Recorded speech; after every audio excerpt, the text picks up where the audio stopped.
When Adolf Hitler's Third Reich invaded Poland at the beginning of World War II, the Polish were under the impression that their allies, Britain and France, would sweep in and save the day. Instead, they are often considered to have been idle spectators as the Germans, and eventually the Russians, went on to conquer Poland between themselves in a matter of weeks. The Poles were betrayed by the British and French governments. This lack of action by Britain and France has been called the Western Betrayal. But is that entirely true? This video will discuss the pacts and promises they made with Poland before the war, the actions they took in Poland's defence once war broke out, including France's Saar offensive, why they didn't declare war on Russia like they did with Germany, and ultimately determine why they have been accused of leaving Poland to their fate at the beginning of the Second World War. By the late 1930s, the growing German threat was becoming evident. They had reoccupied the Rhineland, annexed Austria and the Sudetenland, and occupied the rest of Czechoslovakia, all between 1936 and 1939. So, France and Poland signed a military convention in May 1939, guaranteeing military cooperation and defence of one another's sovereignty in event of war with Germany. Keep in mind, this agreement was signed army to army, not government to government, and would have to be ratified on the governmental level before it could legally be acted upon. This was by French design. The memoirs of the French ambassador to Poland, Léon Noël, reveal that it was of utmost importance to the French that they remove from their obligations everything that would deprive French government the freedom of decision if and when war broke out between Poland and Germany. French Foreign Minister Georges Bonnet echoed this sentiment and reassured Noël that our agreement with Poland is full of gaps needed to keep our country away from war. Crucially, as a part of the convention, commander of the French army, Maurice Gamelin, only promised a bold relief offensive within 3 weeks of a German attack in order to divert German forces and relieve pressure on the Polish army. In other words, France's total level of commitment was left rather vague and could be up for interpretation. In terms of the British, they signed an agreement of mutual assistance with Poland on August 25, 1939. Just like the French, they recognised the pattern of German expansionism and looked to dampen their ambitions with this show of unity. The agreement promised mutual military aid in the event that either nation was attacked by another European power, with Britain stating it would offer Poland all the support and assistance in its power if war broke out. Again, just what that meant was very much up for interpretation, although in a secret clause of the pact, the Brits clarified matters further by offering assistance in event that Poland was specifically attacked by Germany. This included a commitment to France of 4 divisions within a month after hostilities commenced. However, if the Poles were to be attacked by another European nation, the two states would have to consult each other first before action was taken. On the surface, both these treaties sound good. The promise of mutual military aid sounds reassuring. However, behind the scenes, the Allies, particularly the French, sound anything but keen to commit themselves to Poland to any great extent.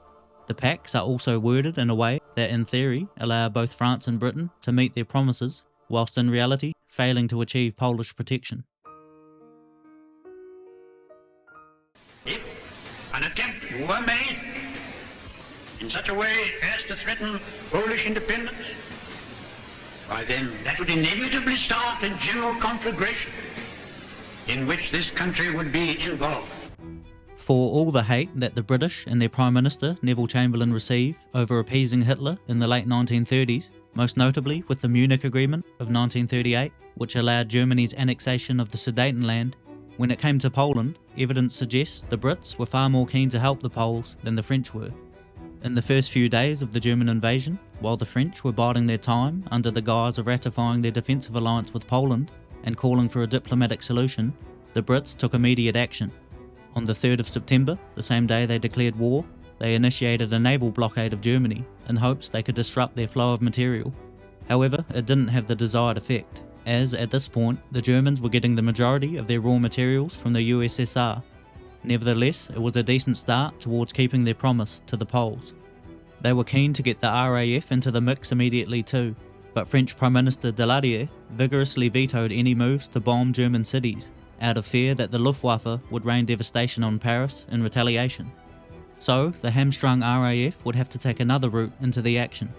Hours after Britain declared war on the night of September the 3rd and the morning of the 4th, 10 RAF bombers took off for Germany, But instead of dropping bombs, in a rather odd move, they unleashed over 5 million propaganda leaflets. This came to be known as the Confetti War. The messages read, "Your rulers have condemned you to the massacres, miseries, and privations of a war they cannot ever hope to win." Of course, the message eventually came true, but at the time, a lot of Germans were perfectly happy with their Führer, so it had little effect. Perhaps unfairly, this rather comical mission often overshadows a lot of the other efforts the Brits made. It's also regularly overlooked how the French restricted what the Brits could do, not just in terms of the RAF either. For instance, Winston Churchill proposed the plan called Royal Marine, where the Allies would float mines down the Rhine River in Germany, with the aim of destroying shipping and infrastructure. But again, Daladier wouldn't allow it, and stressed that the Germans would retaliate and float mines up the Seine. Despite the French restrictions, the RAF did actually attempt some bombing operations, most notably their first bombing raid of World War II on September the 4th, where nearly 30 bombers attacked German warships at the ports of Wilhelmshaven and Brunsbüttel. However, it was a costly attack. 7 bombers were lost and minimal damage inflicted on the Germans. Regardless, the Brits were clearly in this fight.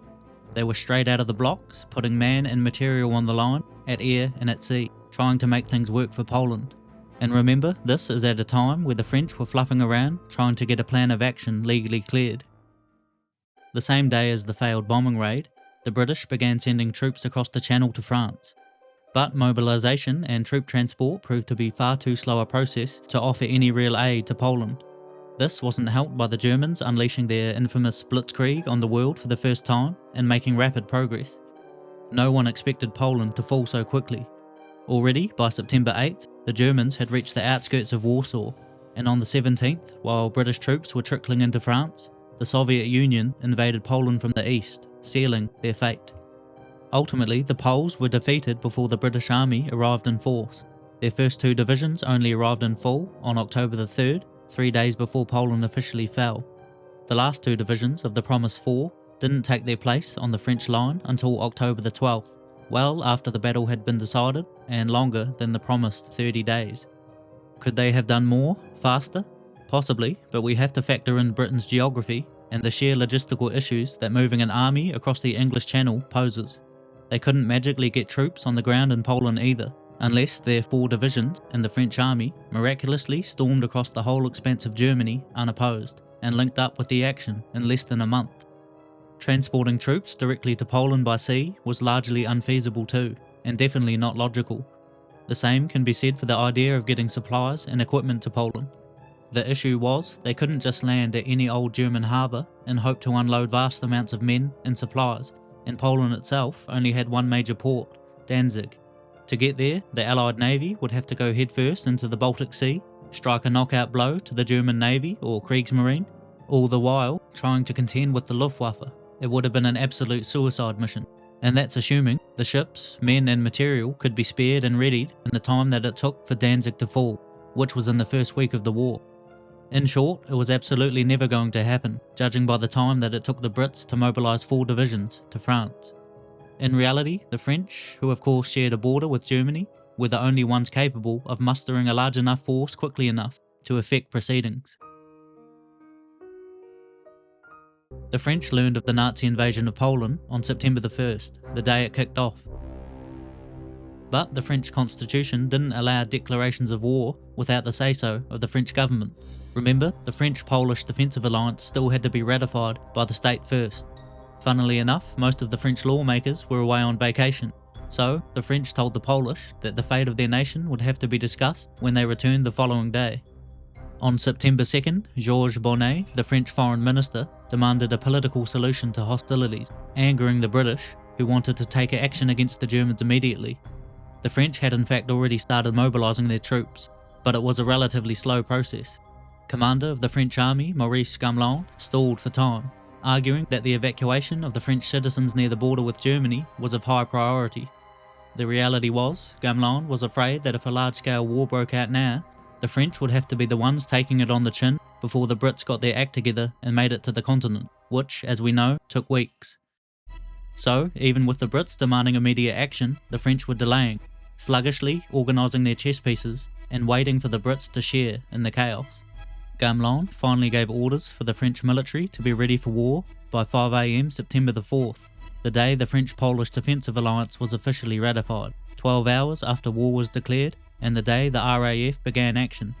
To be fair to the French, not all of them shared Gamelin's timidity and hesitance. Many were actually keen to fight and put a stop to German aggression.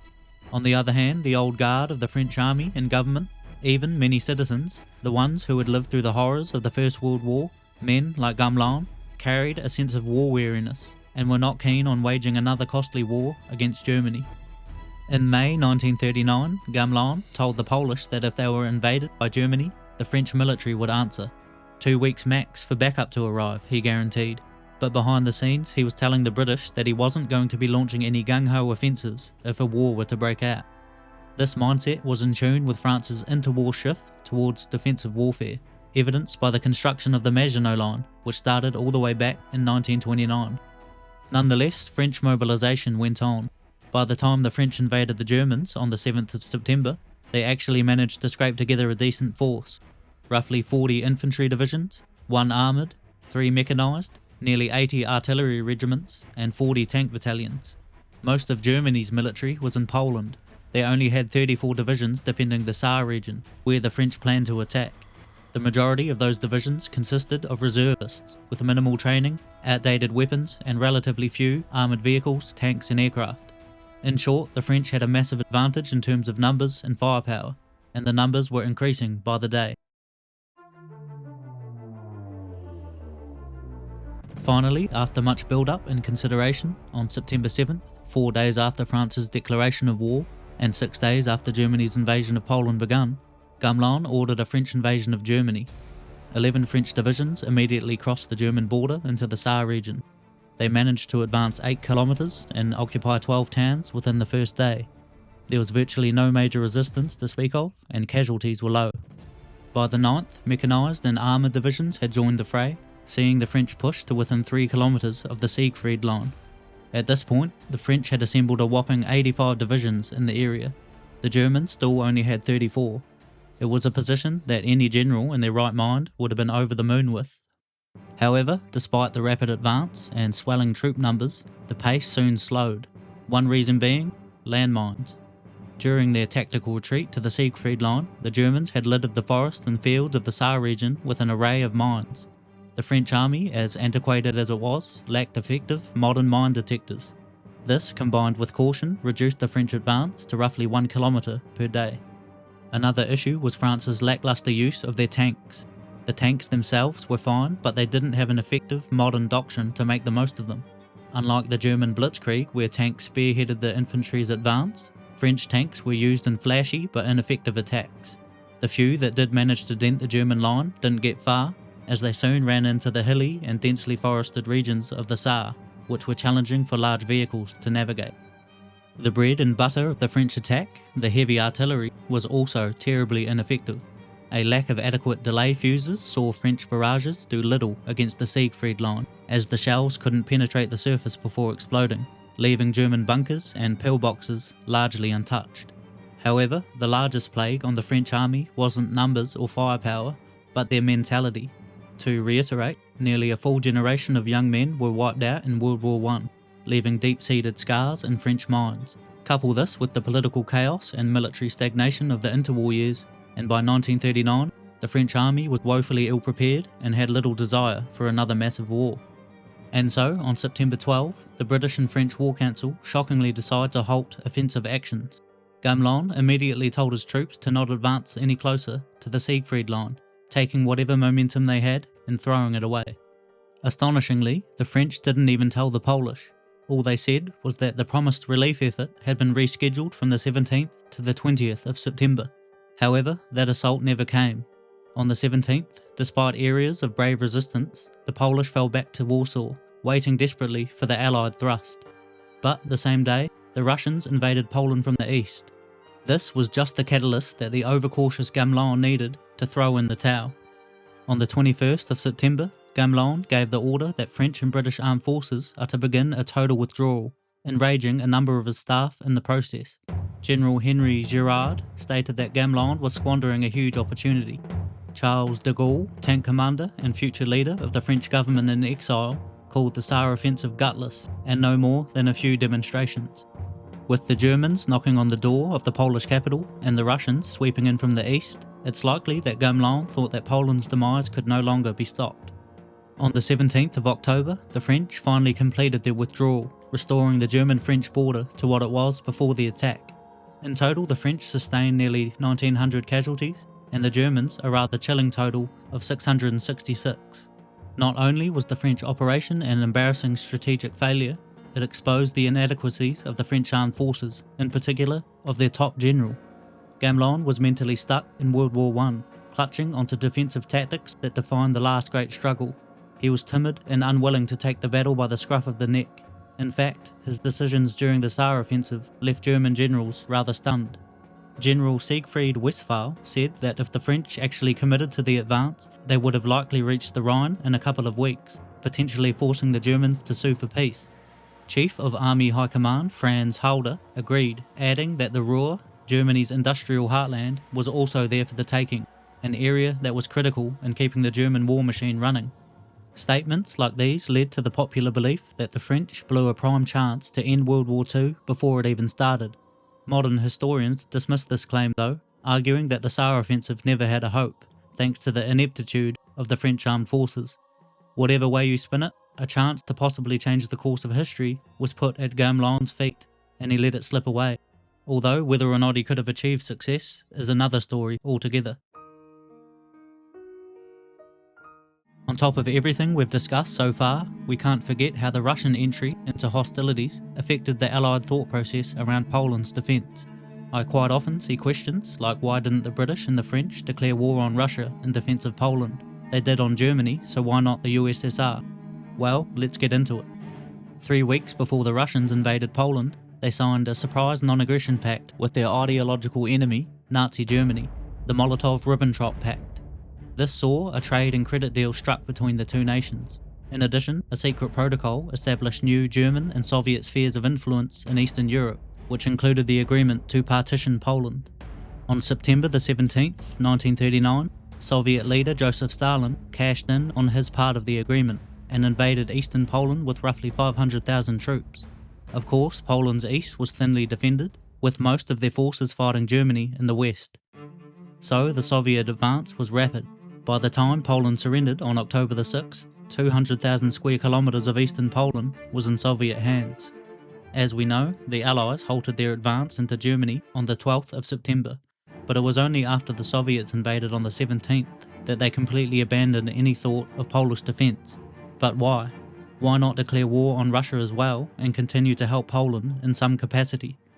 For one, they now saw Poland as a lost cause. Even if they restarted their advance, whatever time they once had to perform a miraculous relief effort before Poland fell had well and truly evaporated. Even if it was possible, some within the French Anglo alliance were afraid that if they did actually get the better of Germany and looked like knocking them out of the war, the Soviets might turn on them, out of fear that their gains in Poland may be under threat. Furthermore, the Allies actually saw some advantages to the Russian invasion. British ambassador to the USSR, Sir William Seeds, summed it up when he said, "With Poland wiped off the map, the Nazis and Soviets would now share a border, meaning the Germans would need to keep a large army on a war footing outside of Russia, consuming food and petrol and wearing out material and transport. Moreover, German and Soviet close contact should lead to a desirable friction." Ultimately, the Allies switched their mindset to the long game. They believed the likelihood of the Nazis and the Soviets eventually turning on each other was high, and if or when that occurred, which we know actually did happen, the USSR could possibly be a valuable ally against Germany. To put it simply, the Allies didn't declare war on the Soviets because they didn't need to, and quite frankly, couldn't afford to. They saw Germany as the primary threat to European stability, and preferred to focus their efforts on them instead of opening up a second front. At this point, the Allies weren't even prepared for war against Germany. Adding the Soviets to their list of enemies would have most probably been catastrophic. There's a chance it would have strengthened the alliance between Hitler and Stalin too, so instead they thought it better to bide their time and maintain diplomacy and trade with Moscow until the Nazi-Soviet pact collapsed under its own internal contradictions. I think it's clear by now that Britain and France did eventually leave Poland to their fate, but let's try and narrow down the reasons why. Were they both equally to blame? In my opinion, no. Let me know in the comments if you disagree, but I feel that the Brits made more of an effort to keep their word to the Poles than the French did. Remember, the Brits went headfirst into the action, in the air and at sea. Yes, they were slow in getting their promised 4 divisions to the mainland, but we have to factor in geography and the difficulties that transporting troops and equipment over the English Channel posed. Not to mention the timidity of the French and the restrictions they placed on British operations, particularly the RAFs, which meant they couldn't help to the level that they had hoped for. It was only in the face of the pitiful French advance and the Russians entering the mix that the Brits abandoned the relief effort and switched their focus to the long game, choosing not to tempt fate and potentially open up a second front.